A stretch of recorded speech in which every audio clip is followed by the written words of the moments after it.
Hai, Assalamualaikum warahmatullahi wabarakatuh. Apa khabar korang semua? Lama jugalah, nak dekat 2 minggu lah juga ZBA tak bersiaran. Okay. Ialah di dalam kesibukan tugas hakiki bersama family, aktiviti-aktiviti masyarakat, berpersatuan dan macam-macam lagi. Banyak benda yang berlaku dalam masa aku tak bersiaran. Okay. Jadi ialah, dan aku juga rasa korang pun sibuk ya dengan macam-macam aktiviti korang di rumah ke, di tempat kerja ke, di mana-mana ke, kan, whatever yang korang buat. Okay. Semoga semuanya tidak bermasalah lah, semuanya smooth saja kan. Okay. So hari ni aku nak bercakap sikit tentang keyakinan. Keyakinan tu, bila kita cakap pasal yakin atau keyakinan tu, kita kaitkan dengan impresi individu. Individu yakin atau tidak yakin. Yakin tidak yakin itu tertumpu juga kepada sama ada tentang diri dia, okay, sebagai individu, ataupun ketidakyakinan terhadap yang lain, individu lain, ataupun juga yakin atau tak yakin tentang kelompok individu yang besar.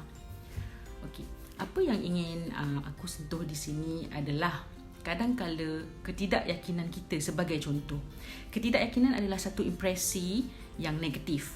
Kadang-kala kita boleh nampak ketidakyakinan orang tu daripada tingkah laku, daripada cara dia represent diri dia. Kita nampak dia tak yakin tentang apa yang dia buat tu, ataupun komen-komen dia, ataupun feedback percakapan dia, kita tahu dia tak yakin. Itu adalah hak peribadi.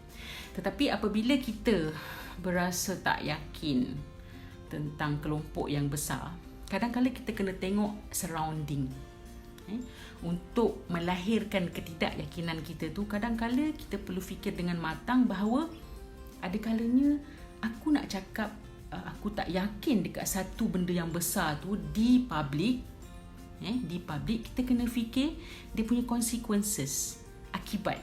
Ataupun sebelum akibat tu jauh sangat, sebelum tu kita kena fikir mengapa kita boleh jadi tidak yakin. Boleh jadi orang lain pun tak yakin ni. Mengapa kita boleh jadi tidak yakin, dan apakah kepentingan kita untuk memberitahu semua orang kita tidak yakin. Dan orang boleh fikir, dahlah kau tak yakin, kau ajak orang lain pun tidak yakin sama. Sedari ketidakyakinan adalah satu impresi negatif macam saya cakap tadi. So sepatutnya dengan fikiran yang matang, dan setelah mengimbalkan buruk baik, tengok surrounding, circumstances, tengok surrounding lah kan, tengok keadaan semasa. Kadang-kadang kita perlu menyimpan, hold dulu ketidakpuasan hati, ketidakyakinan. Kadang-kadang kita perlu fikir terlalu awal untuk ekspresi diri tu, untuk memberitahu bahawa boleh ke pergi, boleh ke macam ni, sebab benda ni tak ada, tu tak ada. Macam mana kadang-kadang macam ni. Kita tak perlu nak voice out kepada orang lain yang sedang yakin, orang lain sedang build up dia punya keyakinan.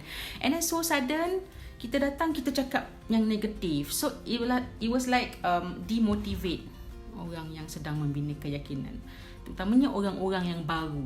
Ini sebenarnya berlaku dalam kehidupan kita sehari-hari. Dalam banyak perkara, kadang-kadang kita ni lebih mementingkan kita punya ekspresi daripada diri orang lain. Kita sepatutnya, kalau benda tu mewakili, macam aku cakap tadi, mewakili kau seorang aja yang merasai, dan dia punya aftermath ke, dia punya consequences engkau aja yang menanggung, tak apa. You can share to others. Kau tak puas hati, benda ni tak stable, benda ni belum nampak hala tuju, what not. But if this is related to others, banyak orang dah sacrifice yang you never know. Orang yang dah berhiruk pikuk di beberapa peringkat untuk menjadikan benda ni reality. And then kita pula masuk satu pandangan. Memang pandangan itu hak peribadi dan kita bebas memberi pandangan. Tetapi kalau kita berada di dalam kelompok itu, tidak manis untuk kita menyatakan pandangan yang berunsur negatif dan membuatkan orang lain pun trigger something like, baik-baik dia orang tu dah set okay, lepas tu dia orang macam macam tu kan. Jadi kita kena fikir aftermath, consequences, sebelum kita dengan sewenangnya memberi satu caption. Jadi aku sambung, Jadi kita kena berhati-hatilah dalam melontar sesuatu, terutamanya di media sosial. Benda tu sangat sensitif dekat orang lain. Yang sensitif tu kita kena cakna. Adakah bila aku buat macam ni, you will affect others as well, kan? Ataupun akan mengundang kontroversi, ataupun mengundang fitnah, atau mengundang satu perasaan yang tidak enak kepada orang lain. Sebab kalau ianya mewakili kelompok, anda harus berhati-hati. Korang kena hati-hati. Tapi kalau individu, korang nak lontarkan korang punya, yelah, apa-apa saja kan, pandangan yang mewakili diri korang sendiri, korang pun yang menanggungnya. Jadi okeylah, itu pun pada aku tak perlulah nak share kepada semua orang tentang apa. Kalau benda tu penting, okeylah. It was like menjadi satu panduan, guidance kepada orang, benefited others. Yes, you can do it. But if not, then what for, you know? What for? Unnecessary benda yang sepatutnya kau orang nak kena tanggung pula kan. Nak kena burden yourself, your mind, and then benda tak sihat. And it's like beri orang satu impresi negatif terhadap diri kita. Itu adalah satu benda yang tidak sihat. Walhal kita boleh membuat lebih baik daripada itu. Walaupun kita tidak bersetuju dengan perkara itu, sekiranya macam aku cakap tadi, perkara itu mewakili ramai orang yang mempunyai 1001 macam pandangan, lebih baik kita senyap dari berkata-kata. Kerana lebih banyak kita berkata-kata benda yang tak patut, ianya hanya akan mengundang, macam aku cakap tadi, 1001 macam spekulasi dan feedback yang tidak sihat.